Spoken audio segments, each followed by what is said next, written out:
Welcome to Authors of the Pacific Northwest, where we connect authors with new listeners and provide advice to aspiring authors on the business of writing. I'm your host, Vikki J. Carter. So hi there, podcast listeners. Thank you so much for coming back to the Authors of the Pacific Northwest. And this week, I have such a pleasure to introduce you to an author that I hunted down. I'll tell you guys a little story about how I found him. But first, let me introduce him. His name is Thomas Kohnstamm. Did I get it right, Thomas? You got it perfect. Woohoo! Vikki did it right. So, Thomas, say hi to our listeners. Hello, everybody, and thanks so much, Vikki, for having me on. I really appreciate it. You bet, you bet. So listeners, you guys know that I absolutely love the Pacific Northwest, obviously, because I have a podcast that focuses on authors in the Pacific Northwest and how I found Thomas. So I went and hunted Thomas down. I went to one of my favorite bookstores in the Pacific Northwest. There's a lot of them, but one that's very close to me is Powell's in Portland. And if you haven't been to Portland or Powell's, then you don't even know the experience. It's quite astonishing. They always have a Northwest section. So I go there often and I look up authors, and that's how I found Thomas. So Thomas, I revealed just a teeny bit about where you're from, right? So why don't you introduce yourself to the listeners as far as what state in the Northwest you live in? Yeah, so I'm from Seattle, Washington. Born, raised, and still live here. My wife and I purchased the house that I grew up in off my folks when they retired and downsized. So I'm like the reigning senior in my neighborhood here in Seattle. And it's a place that Seattle's an exciting city. It's a boom town, and as I'm sure most people have heard about all the tech stuff happening here, but it's also changing so rapidly that there's a lot of upheaval with our local culture. And as a Seattle-based writer, I wanted to write something that looked at the culture of Seattle, kind of the grittier side of Seattle. As a former port town, it's still a port town, but it used to drive much more of our local economy and, logging area. And Seattle wasn't always a town that primarily produced software and had the, highest degree or the highest percentage of postgraduate degrees, of any American urban population. It was more of a rough and tumble town, or at least used to have a lot more class diversity. And so I wanted my book, Lake City, takes place in 2001, sort of the right around the first .com boom, or the tail end of the first .com boom, and when Seattle was on its trajectory to becoming what it is today, but not quite there. And looking at Lake City, the neighborhood in North Seattle that had been a bit left behind by all the growing affluence elsewhere. And so at once it's a story about Seattle and about the culture here, but I think that it applies to all of the major cities in America that are in the Pacific Northwest and beyond that are experiencing a lot of change and gentrification and homogenization around just the basically the booming or growing economies in our bigger cities. So. I love it because, you don't know this, but my listeners will know this. I'm a Pacific Northwest native as well. And I often tell people, don't talk on my podcast about how wonderful this Pacific Northwest is, right? Because want to keep those houses. Get more and more people to come. Yeah. Well, you're one of the lucky ones that probably managed to get a decent house price because of relatives, I would hope. But I mean, my parents, it was really the only asset they had, so it wasn't like they could give us a fire sale price. But just the fact that it didn't go out on the open market, there are all these bidding wars on houses, and we didn't use real estate agents. So, which is kind of a precarious thing because you could also blow up your relationship with your family by not having an agent. But we fortunately still all love and like each other, so we came out the other end okay. But I think that's so great, though, that you got to keep the house that you grew up into, and I think there's a lot of value in that. Yes, for sure. my roots are a little bit my husband's roots, so I claim them as mine. We've been together for 25 years, so I can claim them as mine too. His roots are in the gritty world of rock and roll in Seattle, way before grunge, right? Oh, cool. Way before, like we're talking, and then the grunge hit and everything changed, right? And everybody thought Seattle was like the greatest place to come to for music, and we're like, no, you don't want to come here. So I like your perspective of what you're writing on. We're going to dive a lot deeper into that actual book, but I want to know more about you. And also we're going to talk about the writing process, because your day job prior to this book, if I remember from reading right, you are an author. You were a travel author, correct? That was like your day job. Yeah. So I was a travel writer coming up through much of my 20s. I actually studied, I didn't study writing so much as I studied languages when I was younger. I studied Spanish from the time that I was 12, and I started studying Portuguese then. And when I was fortunate in my early 20s to do a bunch of traveling and started writing like phrase books, and I just kind of stumbled into that, and which is, was a stepping stone. I mean, it wasn't prose writing, but I started to learn about the publishing industry a little bit, and that gave me a foot into becoming more of a travel writer. And I worked for Lonely Planet for a number of years, did some magazine and newspaper writing, worked for Rough Guides, more as an editor. That was kind of briefly. But it was a great experience. It was a hard experience. I sometimes in retrospect say that travel writing was more of a lifestyle than a career, because I frequently come back from a project in debt rather than, it's charming because you're getting the byline the first few projects, and you're like, oh man, this is my career. So it takes all the fun out of traveling, doesn't it? That's that's always the risk you run when you turn anything pleasurable into work. So it's, there are people who've made it work over time. I lasted a while, but I started to set my sights on longer form projects, and was always interested in writing books, specifically writing novels. But I didn't really know the full path and how to get there. And so my first book came out in 2008.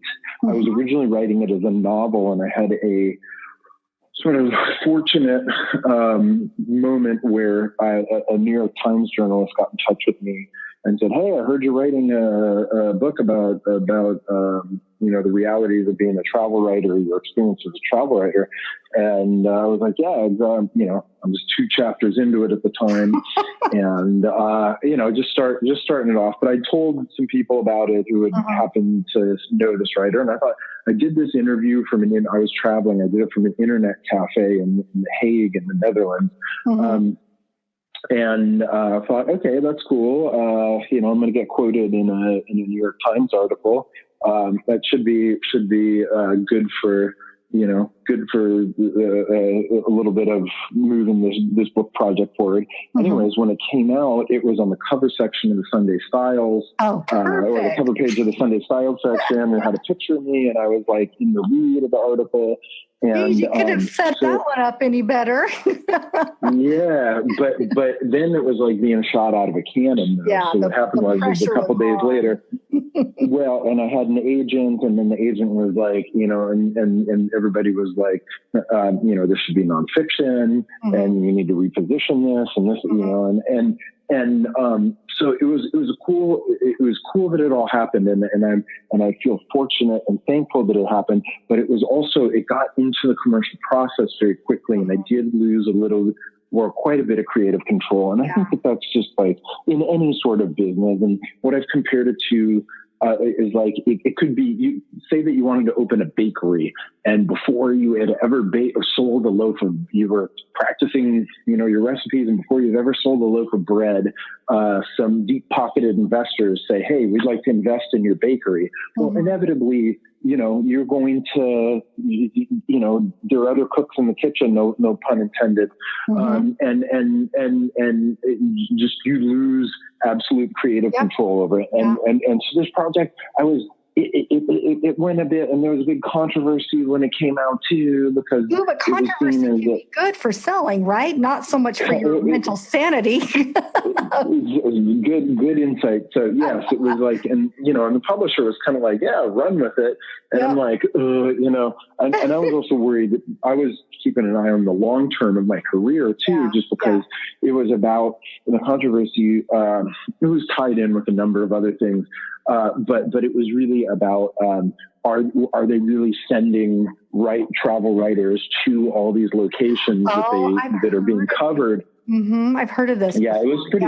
It was pretty big. I was like verbally abused on Fox and Friends by Steve Ducey, and I mean, it was national. It was national stuff. I remember this because I had a friend that was trying to break into travel writing at the time. And I'm like, you've never left our state. How can you do that? And he kind of clued me into that. I'm like, okay, I don't want to hear anymore, because as a writer, I just have a hard time believing that somebody could do that.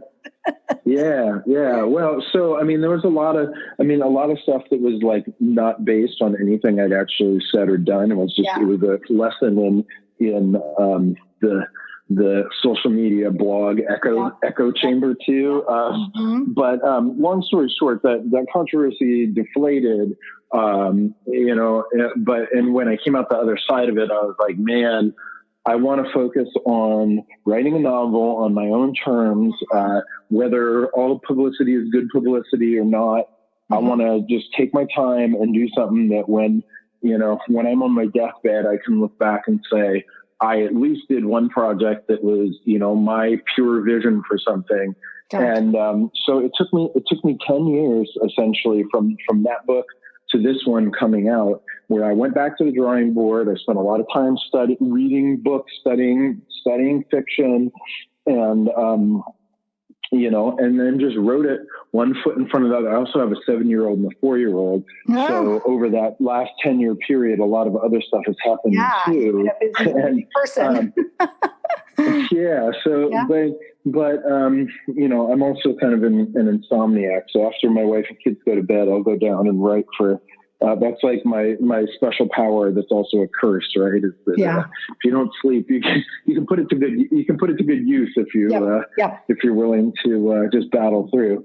Yep. But so long story short, it's an absolutely great story because it makes me think of one really big point. And I've interviewed a lot of authors, and many of them, they're starting out, they're self-published, or they might have a publishing contract. But, everybody dreams about that moment when somebody comes to them and says, hey, I hear you're writing something. Let's work on it together. And it's the idea of be careful what you wish for almost, because like you said, you lose some creative control. And the only reason why I have insight in this is because, like I've said before, my husband is in the music industry. And I know the power of the creative when everybody's around work, in the music, in a band, they're working on the songs creatively, and it's very, very powerful. But as soon as everybody else comes in and wants a piece of that pie, it can change the whole nature of everything. So definitely. Yeah, I think that's a great comparison, and that it is very much like the music industry. And people are more familiar with that story about, music industry is dirty, and and they're gonna make your band dress differently, and they're gonna change the album cover, and they're gonna kick out the guitarist and replace them with somebody younger or something like that. But I think it holds true in across creative fields, and you're marrying art and commerce, and that's a tricky process. And you're right too. It's like people are waiting for the cavalry to come, and I have a great idea, and somebody is going to swoop in and take me to the next level. But there's something to be said for the longer that you can spend controlling that process yourself and forming your idea and owning it. And I would also argue that in the 10 years, I used to be just a full-time freelance writer.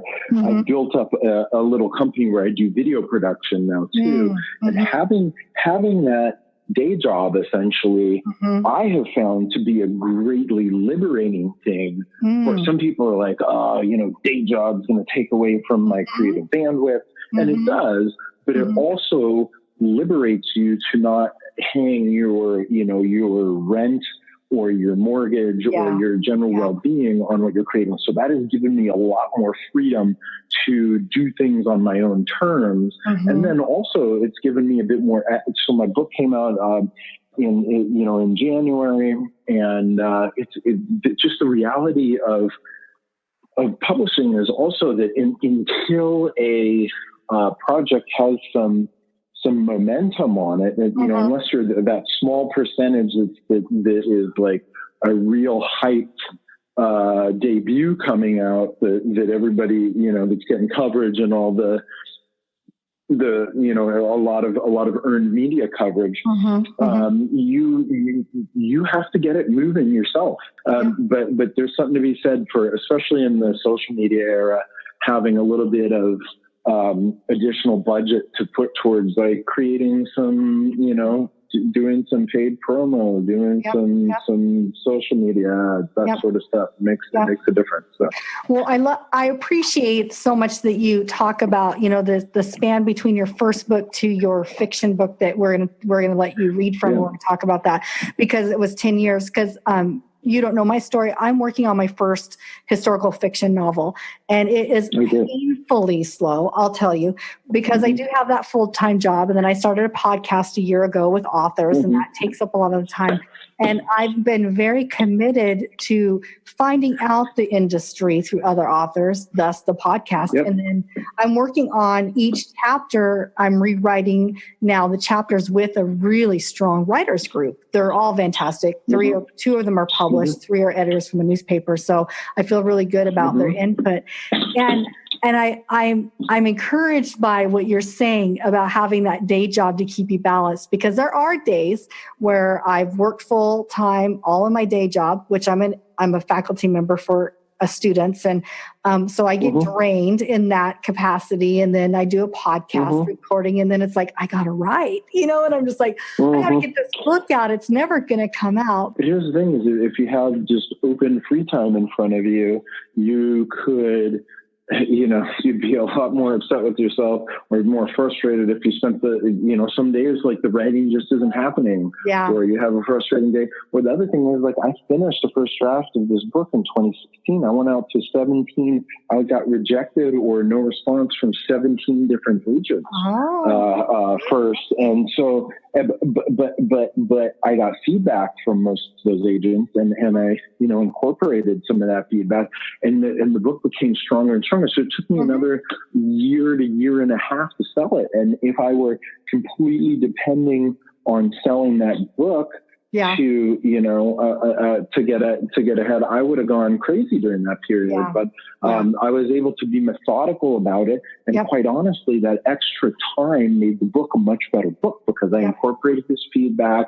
I took more passes at it, and just the book world is really slow, and I would argue that taking an extra year on something never hurts.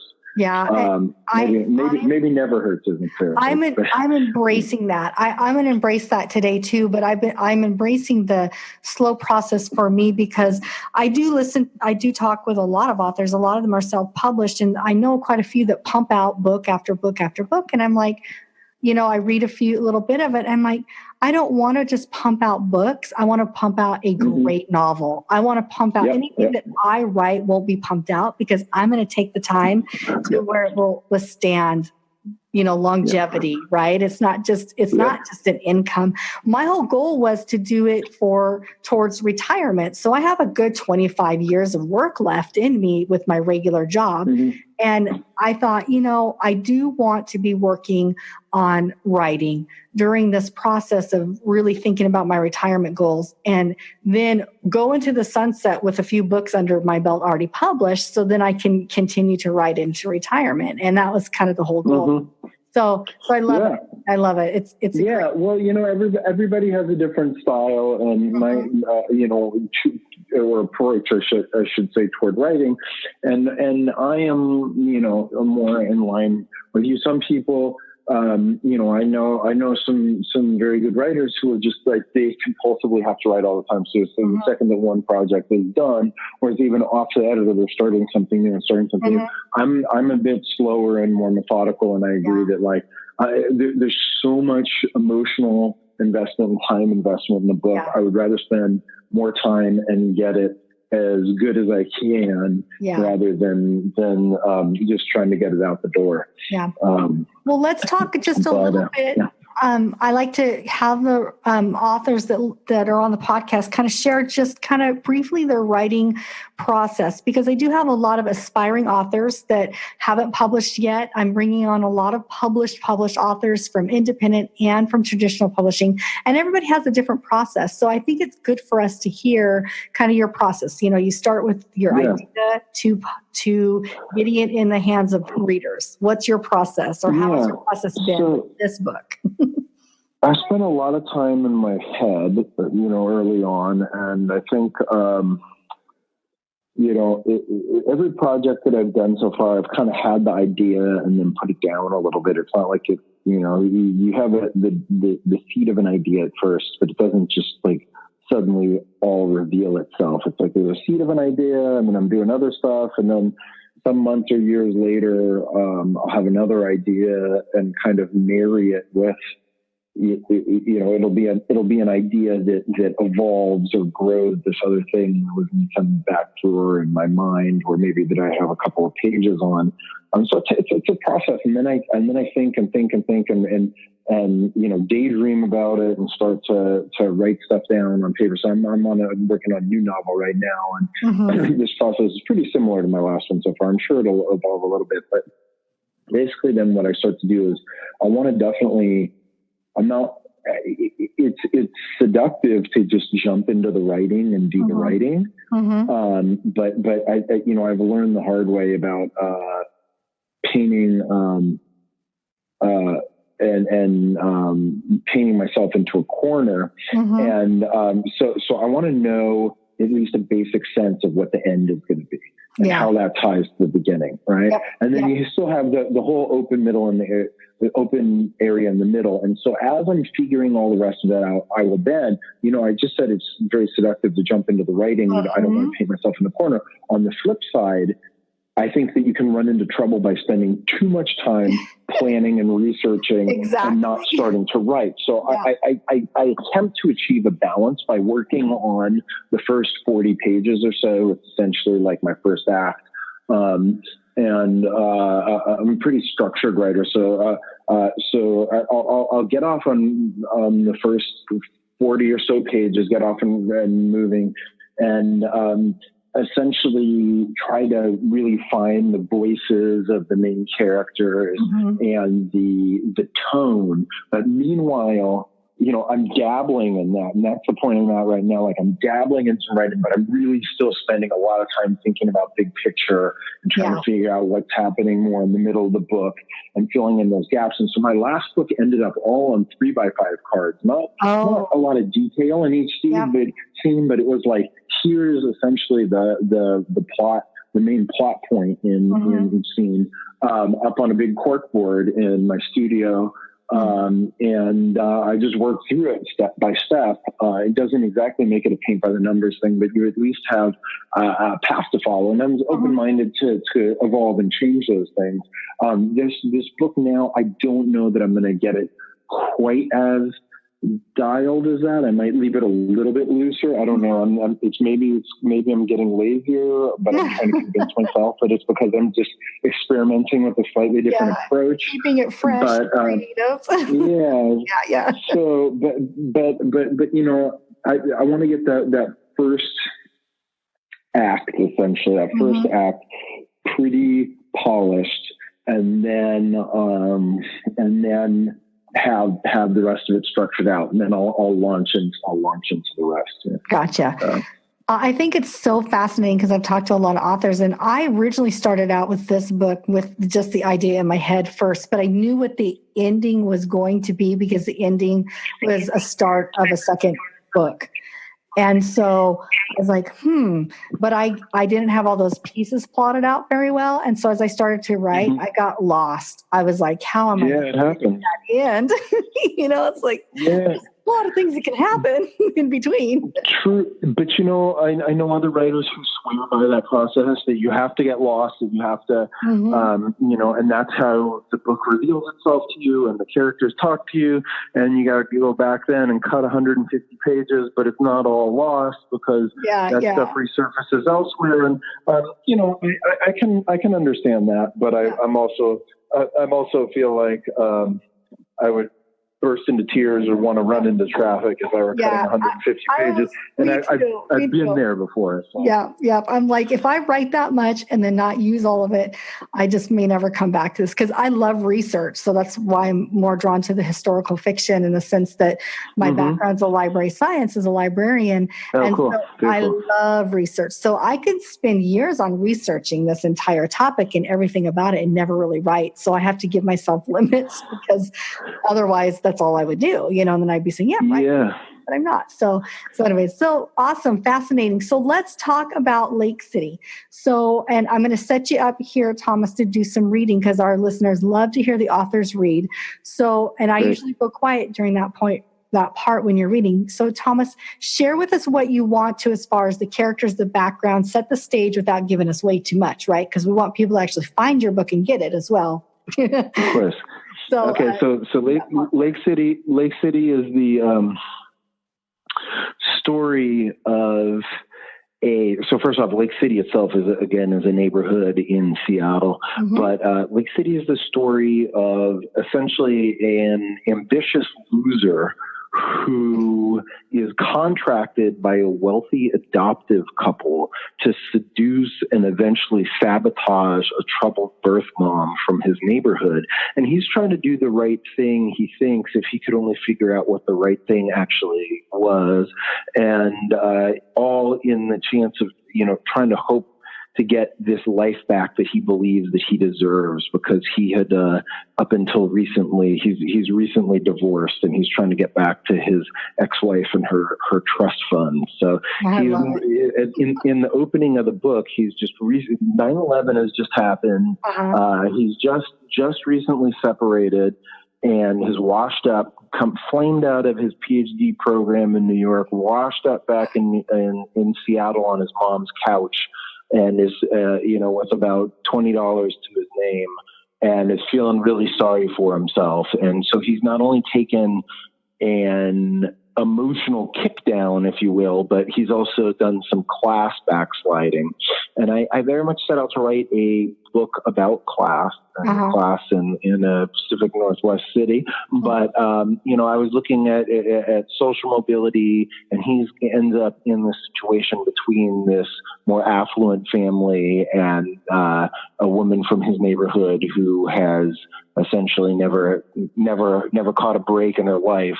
And he's sort of the interloper between these two worlds, as somebody who can play both sides and has inhabited both worlds.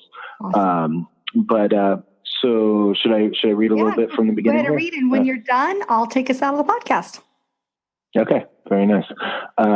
So this is introducing Lane early on here. Lane dedicates the next weeks to crying, drinking, and sleeping as many hours as possible in his mom's TV room, the same room where she hoards newspaper coupon inserts in the NFL mug she won playing bingo at the Tulalip, which is a reservation with a casino nearby here. The same room where he lived as a kid, the room where he washed up on and off throughout college. But this time things aren't as cool, which is Lane's Seattle way of saying completely fucking terrible. He surprises himself by how fast he can put back a $20 bottle of shoplifted Pinot Noir from a 16-ounce ceramic Seahawks mug. As sobriety is not an option, he soon descends into his mom's stash of Carla Rossi jugs she keeps inside the long broken dishwasher, and her boyfriend's motherload of Rainier tall boys in a yellowed foam cooler out in the garage. That loser's boning my mom, Lane justifies to himself. And Lane's right, the boyfriend never says a word about the beers. Dude even goes out and buys more when the supply runs low. Some days or weeks into this, Lane gives in and starts trying to call her, the her who matters, back in New York. Mia should have called him first. That's the least she could do, but she hasn't. Nobody's called, except for Lonnie, the top weed dealer in Lane's high school from about 92 to 93, and everybody knows that call doesn't count. The problem with contacting Mia is that the house phone can't make outgoing calls beyond 206 and the unspeakable 425, 253, and 360 area codes. No offense to anybody with those codes. But Lane needs 212s and 917, 646s, even a 347 and or 718 might do. He coaxes, complains, and breaks down to his mom, but she won't upgrade her service. She wants to help, but keeps repeating some story about one of her various deadbeat ex-boyfriends, his penchant for 976 chat lines, and the resulting issues with the phone company. Lane resolves to do what any self-respecting 27-year-old man who spent weeks using alcoholic blunt force trauma to play whack-a-mole with his every emotion while watching an endless stream of Christmas TV specials and post-9/11 coverage would do. He masturbates a few times to clear his head, and then he starts calling Mia, collect, every 4 hours. That's a schedule he sets for himself, and he has his eye on the VCR digital clock right up until the last minute clicks over, and the receiver is in his hand, and he's asking the operator to put through the call. He can't be sure if it's the second or third day of calling that Mia accepts the charges. Don't you think we need some time, she asks. Lane recognizes her father's coaching in this new assertive stance. Time? Lane's voice bends. Time without talking, time to think. I do nothing but think. Think about us. Think about how to not think about us, he says. He wants to scream the time's easy when she's the one in their apartment in Gramercy Park leading the life he was meant to lead, that they were meant to lead together. How would she feel about time if she were sipping off his mom's $8 jugs of room temperature Chablis right down the road from Rick's strip club, discount gun sales, and a 60-block corridor of used car dealerships? We have a lot to figure out. Mia sounds distant. Scripted. You're not figuring out anything, he fires back as he assumes the fetal position on his side on the floor. You're holding a pillow over the face of our marriage. Whether she thinks she needs time or not, and whether her father has convinced her that Lane is a parasite or not, Lane knows he is going to find a way to get back to New York, get back on his feet, and prove that they are meant to be together. Absolutely love it. He is like the classic loser. Yes.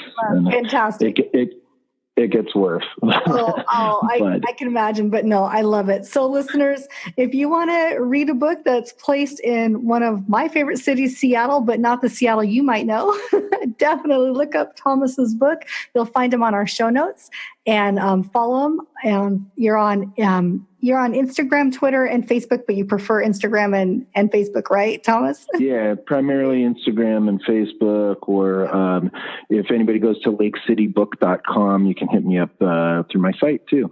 Yep, through site. Really great site too. And you just came off of like a two-day book tour thing, right? So you're out and about quite a bit. Well, yeah, I've been on tour on and off for almost 2 months now. I had a double header on Sunday, but I'm done with the bulk of the tour now. We'll see if anything else comes up, but for right now, I'm gonna plan to slow down and start to get back to writing a bit more. I love it. That's the plan. So yeah, always more to do, right? That's right. Well, when your next book's out, let us know. We'll bring you back on. You can share it with us and the listeners. Yes. This one said at a Cub Scout trip gone wrong. So mom and son on a weekend Cub Scout jamboree. Okay, I'm looking forward to that one. That sounds great. So Thomas, we'll have you back. So thanks so much. Thank you so much. Thanks for being on the show, Thomas. We'll talk to you later. I really appreciate it. Have a great day and good luck with your writing. Everybody out there too. Thank you for listening to the podcast. We hope you enjoyed the episode as much as we did. Follow us on social media and sign up for our newsletter, where you can be entered automatically each month to win a signed free copy of a book from an author that's appeared on the podcast. You can find out more at our website, www.squishpen.com. And finally, if you're an author in the Pacific Northwest and you would like to appear on the show, you can find out more on our website. So until next week, I hope you enjoy the journey. This is Vikki J. Carter signing off.